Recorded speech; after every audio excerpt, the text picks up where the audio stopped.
Thank you so much for joining us for yet another episode of the Green Energy Show. I'm your host, Chemtai Kiri. I'm really excited to be bringing you along to the Kenya Conference Non-Revenue Water Management for the year 2026. Just a little brief about what is going on here. This is a conference that has been created by the Water and Sanitation Providers Association. It's called WASPA. It's an organization of 96 individuals who've come together to tackle an issue of water loss, right? So yeah, conference is happening here at the Naivasha Resort 2026, of course created by WASPA, that is Water and Sanitation. But here at the Green Energy, we're all focused about the greening and the solutions that are coming with it so that we have a sustainable manner. And that's all the conversation we're gonna have here today. So come with me as I take you along.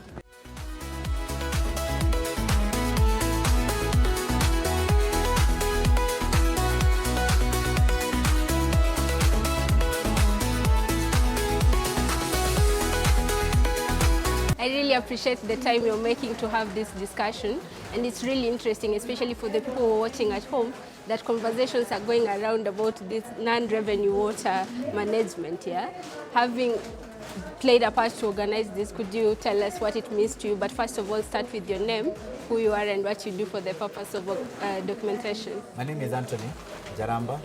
I'm the CEO for WASPA. WASPA is the umbrella body for all the water companies in Kenya. We have 97 water companies, 95 are already licensed, and we manage them and manage their affairs. Yeah. Why do you feel like this is a conversation we need to have in 2026, where we are saying there's money somewhere that we're losing and we need to bring all the organizations here, the stakeholders, to have this conversation? Important because for 20 years we've been talking about reducing non-revenue water. But for the first time, we have solutions of how to reduce it. And we are saying we don't want to talk about reduction of non-revenue. We want to talk about increment of revenues. Because when you convert losses into revenue, then definitely it becomes more profitable. But when you talk about water as a social justice element, a product, a commodity that is good, that is necessary for human survival, we don't look at it from a profitable aspect, but we look at it for purposes of making sure that everyone has quality of life by giving them potable water, affordable water, and at the same time, available water. So what we are doing with all these interventions, like what the Acumen Group is bringing to us, and the presentation that was done, is that they are converting all those losses into revenue, and that revenue will help you to increase the coverage of water from 76 that it is now, probably to 100%. So when that happens, we can say that we have accessed and be able to arrive at that point we have always wanted to, which is universal water access. Yeah, you mentioned something very important on the issue of solution, and one of the theme is innovation and technology. Being day one, what are some of the things you're seeing here that you feel like are some of the proper information that we need to be captured from the people who are playing the part here? We have for the first time been able to see people giving us practical solutions through case studies. We have also been able to see people presenting abstracts that they can convert it into proof of concept. We've also been able to see physical conversion of losses into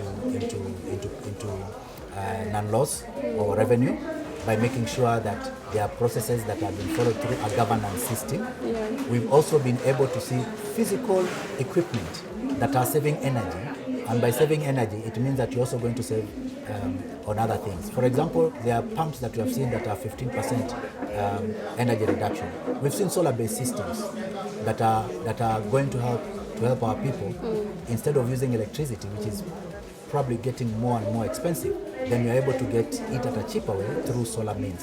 That also goes into supporting the environment, that goes into supporting our nature, and more so, we have also seen people who have started a lot of engagements with the schools, what we call wash clubs, where we are training young people from the age of 5, 6, 7 into understanding what wash is all about.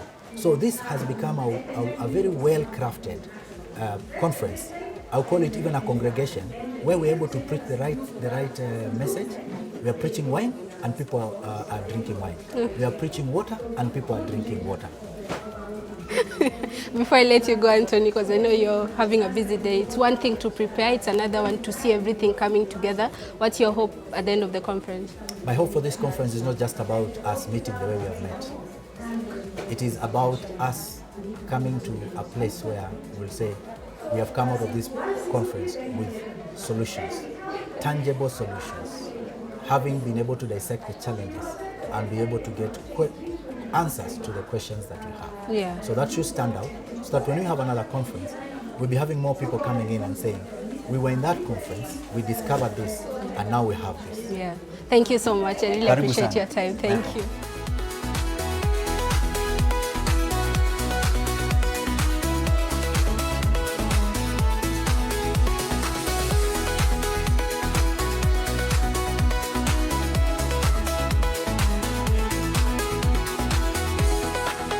Explain a little bit what it is and what does it mean for this conversation we are having about conservation. Okay, thank you very much, Chemutai, for meeting you once again on this 7th edition of the Green Energy Show. The Non-Revenue Water Conference is about where utility of water is taken and is not paid for.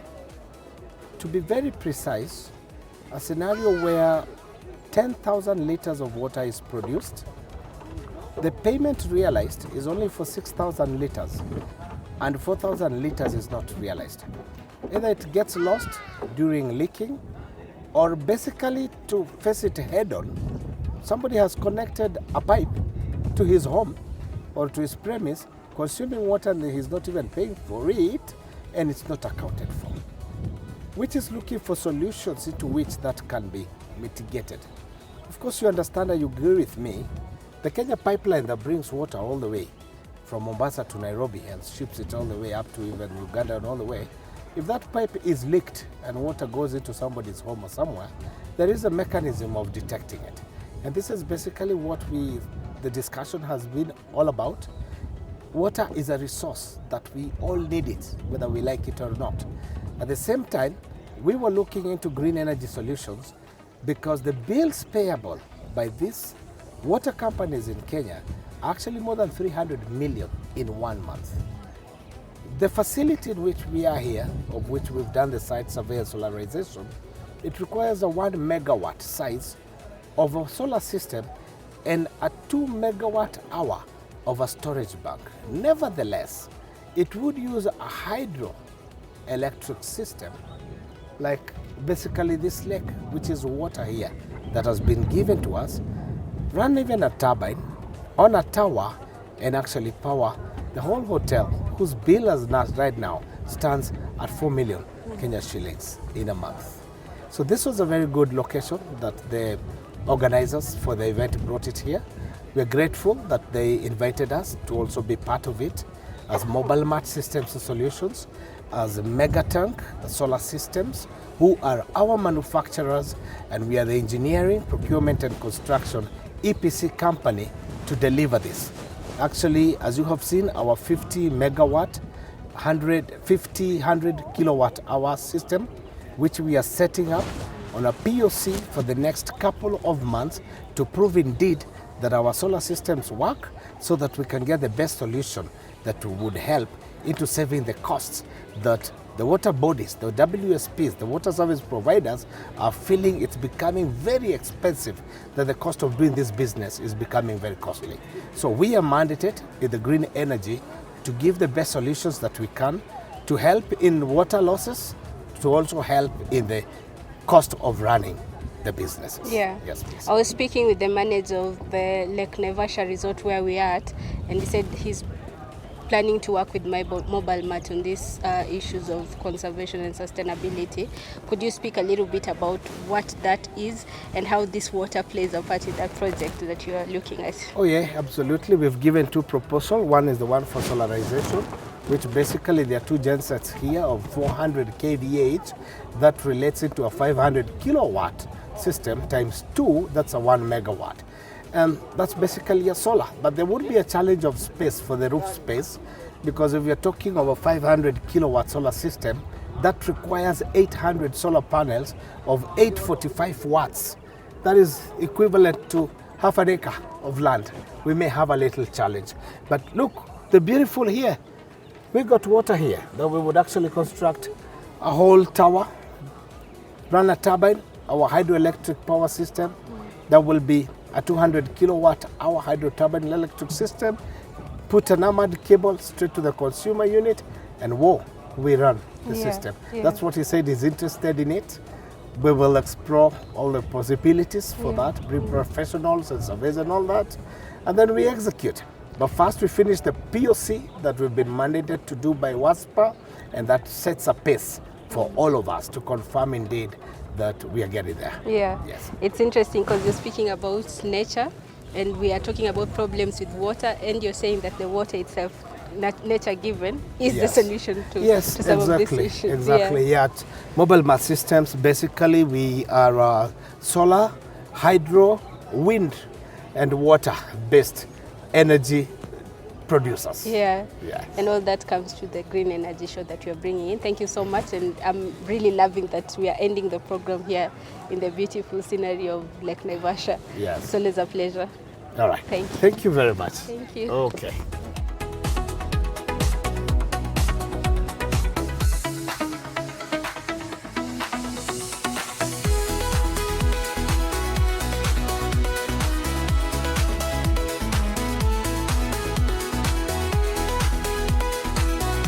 The conversation is about non-refund water management, and we've managed to speak with majority of stakeholders who are playing a part to ensure that no water that is treated is wasted. So my name is Chemtai Kiri. This has been a very exciting day for me, bringing this conversation of water and how it relates to the Green Energy Show, and I can't wait to take you to the next episode. Until then, thank you so much for following us, liking the conversation, and if you really like it more, share it with your friends, subscribe, because we promise you that we are going to bring you more conversation on this matter.